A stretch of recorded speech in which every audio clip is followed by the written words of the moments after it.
अपने घरों में सब अच्छे होंगे, स्वस्थ होंगे। हम फिर आ गए एक नई वीडियो के साथ। ये जो वीडियो है इसमें ये दिखाया गया है कि उनकी मैडम उनको कैसे बेइज्जती महसूस करवाती हैं अगर वो फीस नहीं जमा करता है तो आइए इसको चालू करके देखते हैं कि आगे क्या होता है वीडियो में।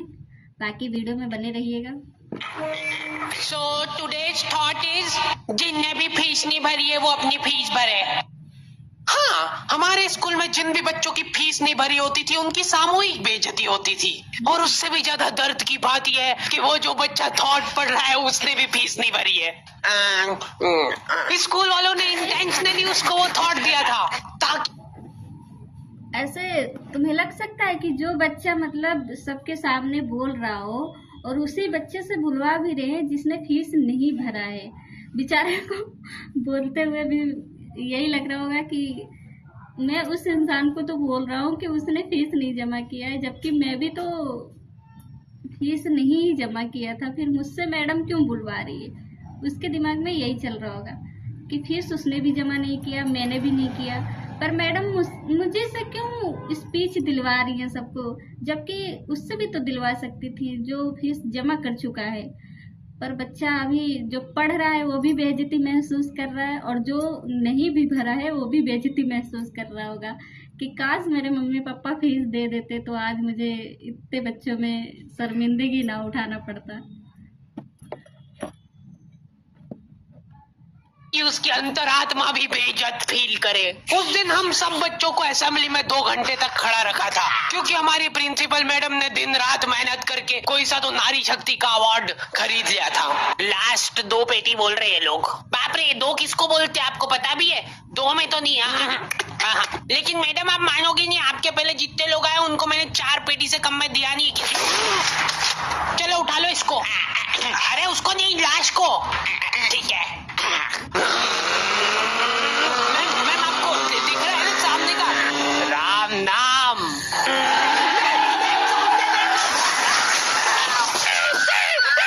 उस दिन हमारे स्कूल में अवार्ड के सेलिब्रेशन के लिए अलग तैयारियां चल रही थी। तो और मतलब पढ़ाई लिखाई कैसी चल रही है अपने फिर हैं? कुछ हेल्प वगैरह लगेगी क्या? मैम का स्केच हाँ हार्डी को बोला तो था।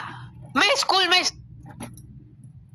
ये सही बताना मुझे किस किस के मतलब जो स्कूल में वो पढ़ते होंगे, अगर कोई फंक्शन रखा जाता है तो ऐसा लगता है कि अरे कुछ भी हो जाए बस मैडम खुश रहना चाहिए। मतलब उनके लिए कुछ ना कुछ हम लोग बना के देते रहते थे। हमारे जहाँ मैं पढ़ती थी अगर वहाँ पे ऐसा कोई फंक्शन रखते थे मतलब बहुत अच्छा लगता था कि, पर मैं ज़्यादा करके सरकारी स्कूल में पढ़ाई की हूँ तो वहाँ पे कोई फंक्शन रखते थे ना तो चंदा इकट्ठा करके रखते थे। बच्चों से चंदा लेते थे, जैसे सरस्वती पूजा हो गया, चाहे कुछ भी चीज़ें हो गई, या 26 जनवरी का कोई भी चीज़ होता था तो हम बच्चे से चंदा इकट्ठा करते थे। हम लोगों को प्रसाद देते थे इत्तू सा, और प्रसाद में ज़्यादा कुछ नहीं रहता था। वो रहता था, क्या बोलते हैं उसको, गाजर का 2 टुकड़ा रहता था, 2 अंगूर रहते थे, और एक मोतीचूर के लड्डू, और क्या रहता था, और एक समोसा। बस इतना ही रहता था हमारे उसमें। पर सरकारी स्कूल में ऐसा होता है, अगर ज़्यादा करके जो लड़का पढ़ता होगा उसको पता होगा कि कोई भी चीज़ होती है ना तो पहले बच्चों से ही चंदा इकट्ठा कर लेते हैं। बाकी अच्छा भी लगता था कि अगर दे भी रहे तो प्रसाद लेते थे, नाम लिख लिख के मतलब चंदा लेते थे कि तुमने इतना दिया है तुम्हें प्रसाद मिल जाएगा। ऐसा होता था हमारे स्कूल में। पर एक चीज़ अच्छी चीज़ होती थी कि जब फंक्शन होता था ना तो ऐसा लगता था जैसे बहुत अच्छा महसूस होता था कि जहाँ हम पढ़ रहे हैं उस चीज़ों को सजाया जाता था। कितना मज़ा आता था। वहाँ पे मैं पढ़ती थी और मेरी बड़े पापा का लड़का भी वहीं पढ़ते थे। तो मतलब सबसे, जैसे मैं 3री-4थी क्लास में थी तो वो लगभग कितना 8वीं क्लास में थे वो। मैं 3री-4थी में थी तो 8वीं क्लास में थे। ऐसा तो कोई भी फंक्शन होता था तो ज़रूर करते थे। और घर पे मुझे ट्यूशन भी देते थे। अभी भैया की शादी हो गई है, उनके 2 लड़के हैं, 2 नहीं अभी मुझे पता नहीं है इतने अच्छी तरह कि उनकी लड़की है, हाँ 1 लड़की है। और अच्छी बात है, मुझे ट्यूशन दिया करते थे। पर आइए चालू करके देखते हैं इसको कि आगे क्या बताया जाता है। स्केचेस का धंधा करता था, 100 रुपए प्रति स्केच और लड़कियों का फ्री में। मैंने एक बार चमेली का स्केच बनाया था, उसने बनाने का बोला नहीं था, मैं खुद से बना के ले गया था। वो देख के वो एकदम इम्प्रेस हो गई और उसने जाके अपने बंदे को दिखा दिया, ये देखो हार्डी ने बनाया, कितना अच्छा बनाया यार, हूबहू लग रही हूँ मैं एकदम। उसका बंदा राजेश और उसके साथ 2-4 लौंडे लपाड़े और बहुत स्केच बनाना आ रहा है देखो आजकल, हमारा भी बना दे कभी। अरे भाई पर हुआ क्या,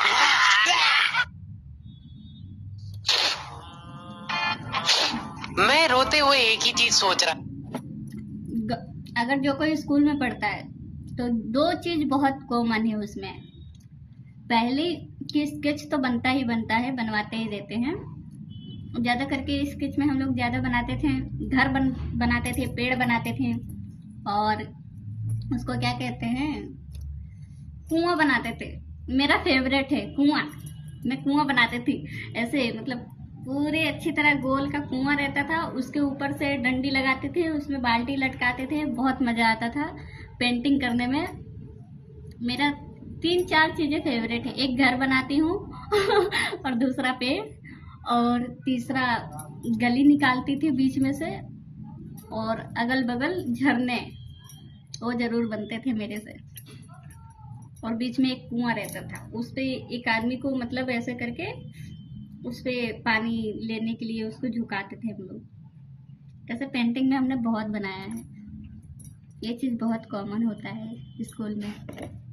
था कि ऐसा क्या गलत कर दिया यार मैंने, सिर्फ आई लव यू चमेली तो लिखा था मैंने। ये क्या बना के लाए हो, मिट्टू लग रहा है एकदम, निकलो।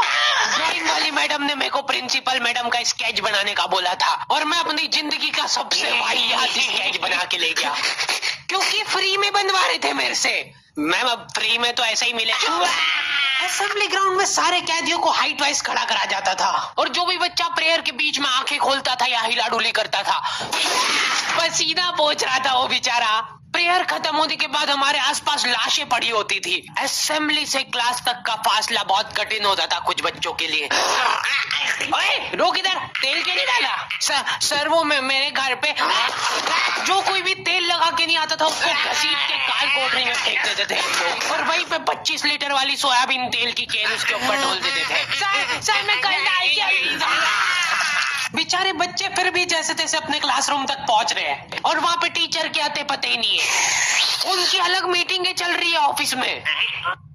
अच्छा चलो बताओ कि अपन इन बच्चों को और किस तरीके से लूट सकते हैं। मेरे पास एक आइडिया है, देखो अपन क्या है कि एक प्रोजेक्ट लगवाते हैं एक ही क्लास में। क्या है देखो, क्लास में कोई संभालने वाला नहीं होता है, तो ये अपने जंगली पने पे उतर ही आते हैं। मैं कह रहा हूँ लोहे की स्केल से बेंचे रगड़ रहे हैं, मिस्त्री फेल हो जाए इनके सामने, ऐसा ऐसा होता है। मेरे भी स्कूल में ऐसा हुआ था, जब मतलब एक होता था ना, अरे कुछ मतलब सरकार की तरफ से हम लोगों को खेलने के लिए बहुत सारी चीज़ें दी गई थी, रस्सी कूदने वाली, और बहुत सारी गेम तरह तरह के दिया गया था हम लोगों को। और वो रखा जाता था कहाँ पे, जहाँ सर बैठते थे, ऑफिस रहता था सर का, एक केबिन बनाया गया था, उसमें मैडम रहती थी, सर रहते थे, 2-3 सर आते थे और एक मैडम आती थी, तो तीनों उसी में रहते थे, और उसी में ज़्यादा करके उसका रखा रहता था बच्चों का खेलने की चीज़ें। तो हम लोगों को खेलने के लिए तब मिलता था जब लंच का टाइम होता था, खाना खाने के बाद ऐसा होता था।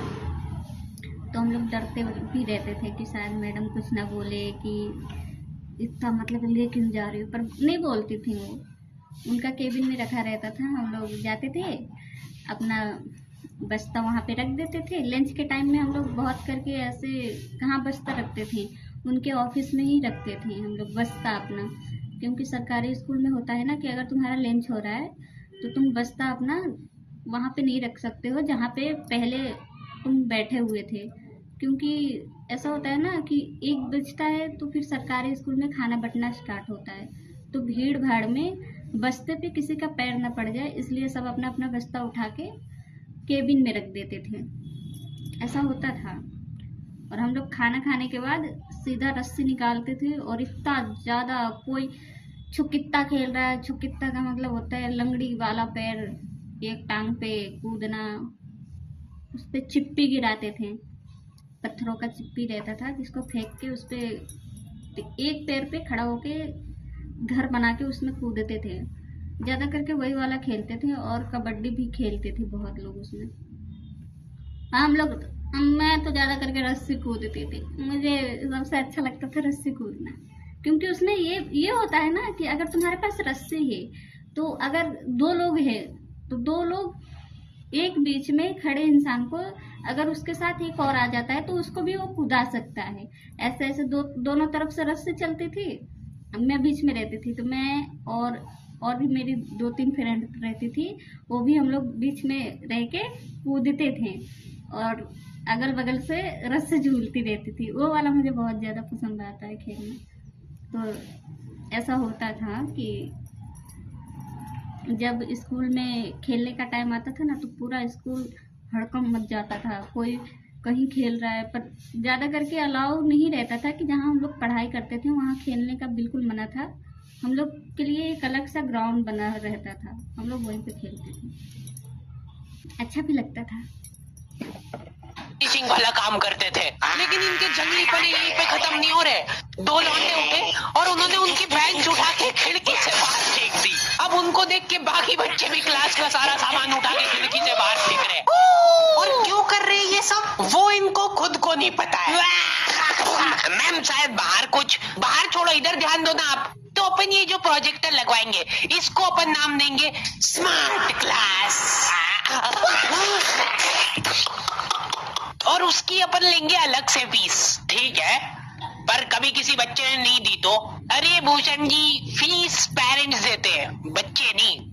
1 हफ्ते में 1 पीरियड लगता था स्मार्ट क्लास का, जो बच्चों को स्मार्ट बनाने के लिए काफी था। पॉपकॉर्न लाया था ना तू आज? खोल टिफिन, मूवी चलेगी अभी मूवी। ये लोग ऐसे बैठे कि अभी लड़की आके मुजरा करेगी इनके सामने। जिन भी बच्चों ने वो एक्स्ट्रा फीस नहीं भरी होती थी उनको वो 1 पीरियड के लिए क्लास के बाहर जाना पड़ता था। ये सब हरकतों में 10-15 मिनट निकल जाते थे।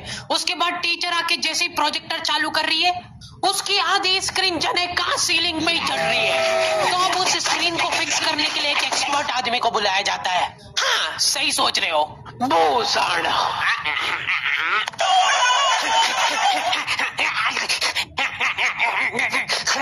जो बेंच पे चढ़ के उस स्क्रीन को सेट करता है। यस। और जैसे ही प्रोजेक्टर चालू होता था पीरियड ही ओवर हो जाता था, और जो गरीब बच्चे बाहर खड़े थे उनमें से गलती से एक ने क्लासरूम में झांक लिया। क्या देखा तूने? है क्या देखा? मैम कुछ नहीं, बस एक लाइट जलती हुई दिख रही थी मेरे को। 10 रुपए लगेंगे तूने जो 1 सेकंड देखा है उसके। ये सुविधा के कारण हमारे स्कूल के बच्चे इतना स्मार्ट बन गए थे ना, एक बार एक बच्चे को गुस्सा आया तो वो प्रोजेक्टर की डिस्प्ले केबल उखाड़ के ले गया घर। और अफसोस उस दिन के बाद कोई भी बच्चा स्मार्ट नहीं बन पाया। मैम जल्दी चलो, ऊपर एक केस हो गया। हमारे स्कूल में आए दिन कुछ न कुछ केस होते रहते थे, लेकिन ये केस थोड़ा पेचीदा था। हमारी क्लास के किसी बच्चे ने लव लेटर लिखा था चमेली को, और वो लग गया टीचर के हाथ। तो ये अब केस बन चुका है पूरे स्कूल का। सारे टीचर लोग अपने काम धाम छोड़ के उस मुजरिम को पकड़ने में लग गए। जो टीचर लीव लेके छुट्टी मनाने गए थे वो आधे रास्ते से पलट के आ गए थे। ये सर आ गए। बेटा सही बता दो किसने लिखा है। अब ये 10-15 टीचर लोग आपस में डिस्कशन कर रहे हैं। सर आपने लिखा है तो बता दो, अपन बात दबा देंगे। फिर इन्होंने एक और एक्सपर्ट टीचर को बुलाया। बेटा सुन लो, मैं शक्ल देख के बता देती हूँ एक बार में कि कौन है मुजरिम। तुम बाहर जाओ। तुम भी बाहर जाओ जल्दी। क्लास में सिर्फ 4 लड़के बचे, जिनमें से एक मैं हूँ। बाकी सभी बच्चे इसके शक के दायरे में थे। उन सभी बच्चों को काल कोठरी में ले जाके टॉर्चर किया जा रहा था। बोल दे बेटा क्यों लिखा है। इधर मैडमों को अलग चीजों की टेंशन हो रही थी। इसने चमेली में मात्रा तक गलत लगाई है। अरे रुको, इसका बाप भी बोलेगा सच। बोल दे बेटा क्यों लिखा था। बस हाँ बोल, तूने लिखा था। बोल। सर मैंने नहीं लिखा। सर हमने नहीं लिखा। चुप। बोल सच बोल, अभी भी मौका है। बोल दे तूने नहीं लिखा। मरना ही आज मतलब तुमको। मुंह खोल। ऐसे तो ये कसाई मार डालेगा सारे बच्चों को। साइड करो इसको, मैं जा रही हूँ। अरे मैम सबने सच बोल दिया है, इन सभी ने मिल के लिखा है। हाँ sir, very good very good. चलो अब साइड हो जाओ। ये क्या, किसने मारा मेरे बच्चों को। पानी पियो बेटा, लो पानी पियो। लेकिन उसके पहले मेरे को बताओ कि तुम में से किसी ने लिखा है या नहीं। इधर इनकी क्लास में अलग इन्वेस्टिगेशन चल रही थी। बेटा देखो, अगर तुमको आपस में भी किसी पे शक हो तो तुम लोग बता सकते हो खुल के, किसी से डरने की कोई जरूरत नहीं है।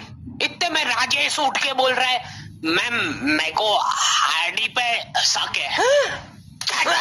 तो पहले क्यों नहीं बताया। उसके बाद ये लोग मेरे को ही पकड़ के ले गए। अभी देखो मेरी शक्ल पता है थोड़ी सी ऐसी भोली टाइप है, तो मेरे को बचपन से ही उस चीज का एडवांटेज मिला है। जैसे किसी बच्चे से लड़ाई हो गई, सर इसने ही मारा है मेरे बच्चे को। नहीं ये नहीं मार सकता यार, इसको जरूर किसी ने फंसाया है। कुछ भी बोलो यार, लेकिन मेरे को नहीं लग रहा यार कि ये हो सकता है कुछ नहीं। बेटा सच बताओ, तुमको किसने फंसाया है। बेटा देखो, अगर किसी ने तुमको फंसाया है तो उसका नाम बताओ। डरो मत, घबराओ मत, सिर्फ नाम बताओ। हाँ बेटा, डरने की बिल्कुल बात नहीं है।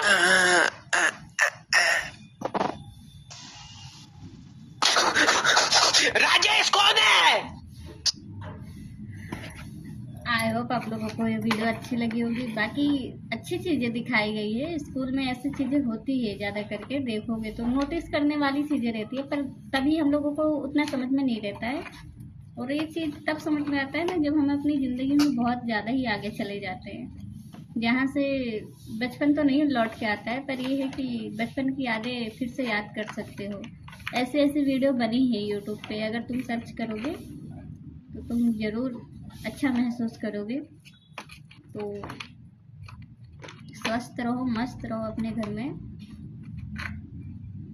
और वीडियो देखते रहिएगा। मिलते हैं हम फिर अगले वीडियो में।